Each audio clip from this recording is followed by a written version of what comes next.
करवा चौथ में किसकी पूजा होती है? पति की। साल में एक दिन पूजता है बेचारा, और 364 दिन क्या होता है? पिटता है। एक दिन पूजता है, बाकी दिन कुटता है। चलो अच्छा है, चलो एक दिन के लिए सही।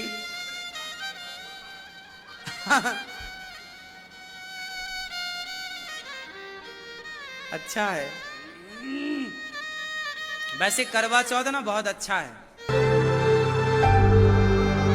करवा चौथ आता है तो बहुत कुछ सिखाता है।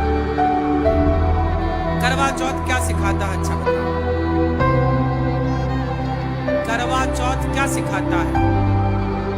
भैया जी बताओ, करवा चौथ क्या सिखाता है? करवा चौथ सिखाता है नारी का समर्पण। स्त्री और सन्यासी। हमारे देश में एक परंपरा है, सन्यास परंपरा। सन्यास, जब कोई व्यक्ति सन्यास लेता है तो वो सन्यासी अपनी माँ, अपना पिता, अपना परिवार, अपना नाम, अपना गोत्र त्यागता है। तब जाके वो क्या बनता है? सन्यासी। और जो त्याग सन्यासी करता है वही त्याग एक स्त्री भी करती है। स्त्री भी अपनी माँ, अपना पिता, अपना परिवार, अपना भाई बहन, आंगन, अपना नाम, अपना गोत्र, माथा उसका होता है पर मांग पति के नाम की होती है। हाथ उसके होते हैं, मेहंदी पति के नाम की होती है। पेट उसका होता है, बच्चा पति के नाम का होता है। गला उसका होता है, मंगलसूत्र पति के नाम का होता है। नारी का श्रृंगार पति के लिए होता है। नारी पति के साथ महलों में भी रहती है और पति के साथ घास की कुटिया में भी रहती है। नारी ये नहीं देखती कि मेरे पति के पास धन कितना है। नारी बस अपने पति का प्रेम चाहती है, और प्रेम है तो पेड़ की छांव में, घास की कुटिया में भी जीवन बहुत प्रसन्नता से गुजारा जा सकता है। और प्रेम नहीं है, पैसा है, तो महलों में भी वो महल काटने को दौड़ते हैं जहां प्रेम ना हो। रिश्तों में समर्पण चाहिए, प्रेम चाहिए, तब रिश्ते बेहतर होते हैं। और समर्पण की प्रतिमूर्ति कौन है? आज हम आपसे कहें कि समर्पण की चलती फिरती मूर्ति का नाम बताओ, तो पत्नी। जितना समर्पण एक स्त्री करती है, सोचिए कौन है जो अपना गोत्र छोड़ दे, अपनी जात छोड़ दे, अपना नाम छोड़ दे। इस सारे रिश्ते, सारे संबंधों में केवल पत्नी का संबंध ऐसा है जो नाम गोत्र छोड़कर आपके नाम गोत्र से जानी जाती है।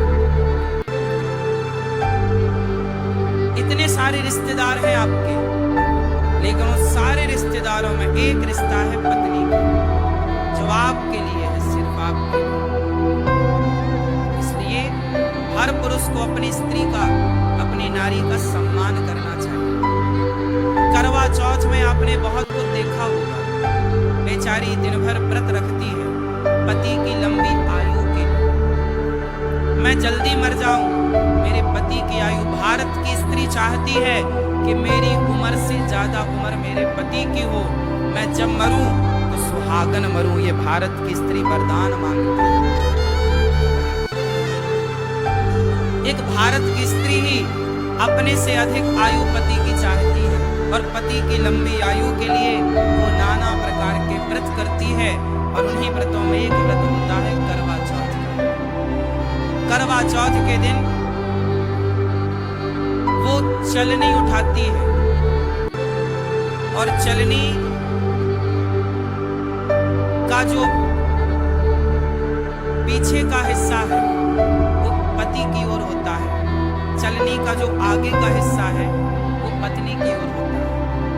आगे का हिस्सा मतलब चलनी का ऊपरी हिस्सा, जिस हिस्से में आप आटा चालती हो ना तो कचरा बच जाता है, ऊपर के हिस्से में कचरा रह जाता है, नीचे के हिस्से से सारा आटा निकल जाता है। तो जिस हिस्से पे चलनी कचरा बचा के रखती है, वो हिस्सा नारी अपनी ओर करती है, चलनी उस हिस्से का मुंह अपनी ओर होता है। मानो नारी ये कहती है कि हमारे और आपके रिश्ते में कोई आँच आई, कोई संकट आया, कोई दुख आया, तो वो सारा दुख दर्द पीड़ा मेरी तरफ आ जाए, आपकी तरफ केवल सुख चैन आनंद जाए। जैसे साफ आटा को वो नीचे गिरा देती है और कचरा को अपनी ओर अपनी भीतर बचा लेती है, चलनी का यही तो स्वभाव है।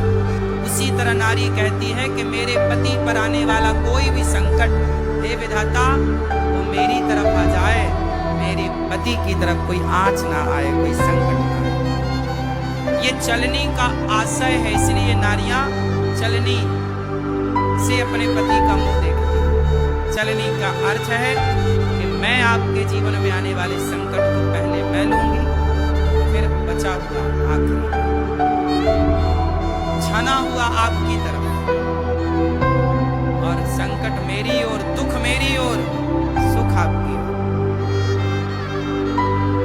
उसमें एक दीपक भी रखती है चलनी। दीपक रखने का आशय है कि स्वामी, एक पत्नी कहती है अपने पति से, हे प्राणनाथ, मैं अपना सब कुछ तज कर आई और आपने भी हर समय मेरा साथ दिया। हे प्राण प्रिय, जैसे ये दीपक का प्रकाश चारों ओर फैल रहा है, नारी चाहती है कि मेरे पति की कीर्ति का, यश का प्रकाश भी इस दीपक की तरह चारों ओर फैले। और याद रखिएगा, जब वो चलनी पर दीपक रखती है तो दीपक के तले जो अंधेरा होता है वो पत्नी की ओर होता है, और छन्नी से, चलनी से छन करके प्रकाश नारी की तरफ जाता है। भाई दीपक जब रखेंगे चलनी पर तो उस पर अंधेरा तो पत्नी की तरफ आ गया ना, दीपक के तले अंधेरा। तो नारी कहती है कि यदि कुछ अंधकार है जीवन में, कुछ दुख का साया है, तो वो मेरी तरफ रह जाए और ये प्रकाश प्रकाश आपकी तरफ, सुख सुख आपकी तरफ, आनंद आपकी तरफ पहुंचे। जैसे दीपक में दो चीजें होती हैं मूलतः, होती तो दीपक सहित चार चीजें होती हैं। पहला तो होता है दिया, दूसरा होती है बाती, तीसरा होता है तेल, और चौथी होती है अग्नि, आग जो जल रही है, जो ज्योति है। नारी कहती है कि इस दीपक की कीमत कब तक है? जब तक ये जल रहा। हे प्राणनाथ, ये जो पवित्र अग्नि है, इसी अग्नि के फेरे लेकर हमने और आपने रिश्ता जोड़ा था। आज ये दीपक की रोशनी देख रहे हैं, ज्वाला देख रहे हैं, लौ देख रहे हैं, ज्योति देख रहे हैं। ये दीपक की जो ज्योति है वो है आप, और जो ये बाती है ये हूं मैं, और ये जो तेल पड़ा है, याद रखिएगा, ये दीपक तब तक ही जलता है जब तक तेल होता है, जब तक परिवार का, पत्नी कहती है कि परिवार प्यार ना करे चलेगा, सास प्यार ना करे चलेगा, ससुर प्यार ना करे चलेगा, और हे प्राणनाथ, मैं चाहूंगी सब मेरा साथ छोड़ दें, लेकिन आप मेरा साथ कभी ना छोड़िए।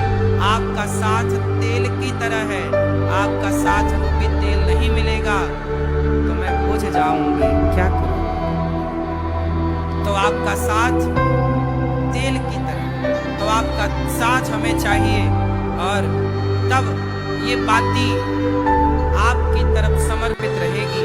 और ये जो दीपक है, ये घर, ये परिवार हमारा, ये दीपक है, ये दिया है। इस परिवार में आपके बिना सब कुछ अंधकारमय है, मेरे जीवन का प्रकाश तो आप है। इसलिए नारी कुछ कहती नहीं है, पर वो दीपक, वो चलनी, वो करवा, छोटा सा कलश होता, उससे नारी चंद्रमा को अर्घ देती है। वो छोटा सा माटी का एक पात्र होता, मिट्टी का बर्तन। मानो नारी वो मिट्टी का बर्तन लेके अपने पति को ये दिखाती है कि देखो, ज्यादा पैसे के चक्कर में ना भागो। ये देख रहे हो माटी का घड़ा, रिश्तों को वक्त देना सीखो, रिश्तों को समझना सीखो। अच्छा, आपसे एक सवाल पूछ लूं, परिवार और पैसा दोनों में एक को चुनना पड़े तो किसे चुनोगे? जब हमारे देश का बंटवारा हुआ, पाकिस्तान और हिंदुस्तान बना, उस समय पाकिस्तान से जो हिंदू भागे तो वो प्रॉपर्टी के कागज लेकर नहीं भागे थे, सोना लेकर नहीं भागे थे, पैसा लेकर नहीं भागे थे, बच्चों का, माता पिता का हाथ पकड़ करके भागे थे। जिनकी संपत्ति अथाह थी, वो संपत्ति की ओर ना देखकर बच्चों को गोद में लेके भागे थे, पत्नी का हाथ पकड़, बूढ़ी माँ का हाथ पकड़ भागे थे। याद रखना मेरी माँ, रिश्तों से बड़ा कभी पैसा था ही नहीं। आज पैसों के कारण रिश्ते बिगाड़ दिए जाते हैं।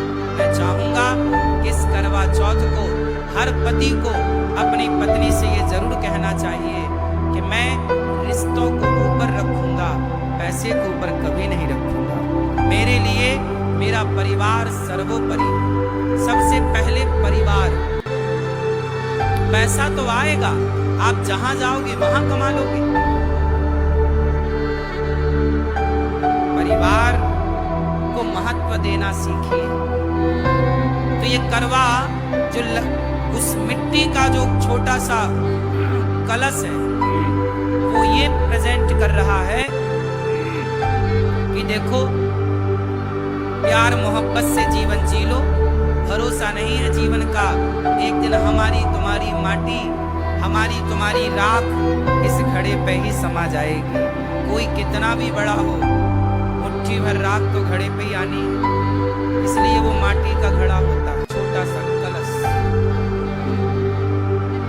चांद को देखते स्त्री किसे देखती है? क्यों? चांद को क्यों? चंद्रमा शीतलता का प्रतीक है। किसका प्रतीक है? शीतलता का। मानो स्त्री चांद को देख रही है और देख नहीं रही है, दिखा रही है। माँ क्या बोलती है? बेटा देख चंदा मामा। पहले माँ देखती है, उंगली करती है, तब फिर बच्चा देखता। तो नारी नहीं देखती चंदा को, नारी पति को दिखाती है कि जो आप बार बार बात पे हम पे गुस्सा करते हैं, बात पे भड़क जाते हैं, क्रोध करते हैं। हे प्राणनाथ, इस व्रत में ये संकल्प लीजिए कि चांद की तरह शीतल अपनी कृपा हम पे बनाए रखेंगे, चांद की तरह शांत रहेंगे, शीतल रहेंगे और प्यार का ये प्रकाश सदा हम पर बरसता रहेगा।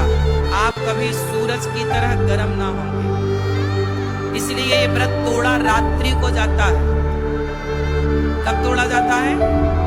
रात्रि को, वो भी चंद्रमा को देखकर, सूर्य को देखकर नहीं। सूर्य गर्म है, चांद ठंडा है। तो मानो पत्नी कहती है कि चांद की तरह आपका स्वभाव शीतल हो मेरे लिए, बच्चों के लिए, अपनी माँ के लिए, अपने पिता के लिए, परिवार के।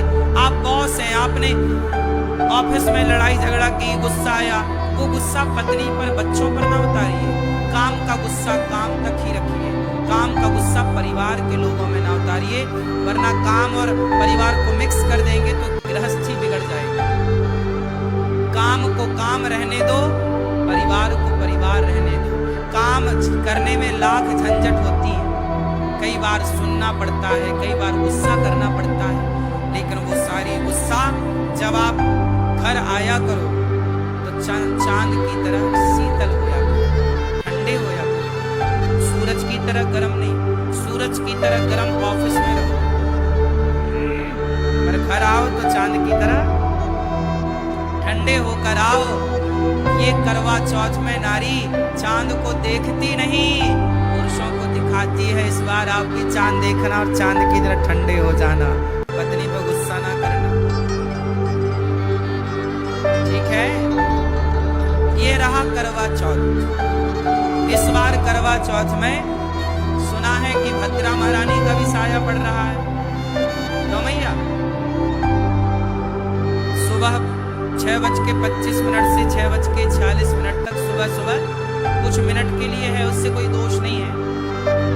पर आज कल आप मतलब जब आप व्रत करना करवा चौथ का, तो सबसे पहले भगवान श्रीमन्नारायण शालिग्राम जी को, गोपाल जी को स्नान कराना। स्नान करा के सबसे पहले चरणामृत लेना। भगवान का क्या लेना? कहते हैं निर्जला होता है ये व्रत, पानी भी नहीं पीती माता, सही है। तो आप चरणामृत, यदि चरणामृत पीने से वैसे दोष नहीं है, फिर भी आप अपनी होठों से चरणामृत को स्पर्श कर सकते हैं। भगवान के चरणामृत को स्पर्श करके अपने व्रत को स्टार्ट कर सकते हैं भगवान से, भगवान श्रीमन्नारायण के नाम लेकर। श्रीमन्नारायण श्रीमन्नारायण कह के अपने व्रत को स्टार्ट करिएगा। और कुछ नाम मैं बता रहा हूँ, वो नाम ले लेंगे तो जो भद्रा का दोष है, वैसे दोष कुछ विशेष है नहीं, पर यदि भद्रा का कुछ मिनट के लिए भी यदि दोष है तो उसकी निवृत्ति के लिए कुछ नाम मैं बताऊंगा। उन नामों को लेकर के आप अपना व्रत स्टार्ट कर सकते हैं। धन्या, दधिमुखी, भद्रा, महामारी, हरानना, कालरात्रि, महारुद्रा, विशिष्टा, कुलपुत्रिका, भैरवी, महाकाली, असुर क्षयकरी, असुर क्षयकारी। ये नाम 12 नाम लेकर के आप व्रत को स्टार्ट करें। कहते हैं कि पति पत्नी दोनों कच्चे दूध में थोड़ी सी हल्दी मिलाकर, भगवान शिव का कहीं मंदिर हो आसपास, तो दोनों जन पकड़ करके लोटा और कच्चा दूध में हल्दी मिला करके दोनों शिव जी को दूध का अभिषेक करके हल्दी वाले दूध से, और फिर आप व्रत को स्टार्ट करेंगे तो आपकी गृहस्थी बहुत अच्छी होगी।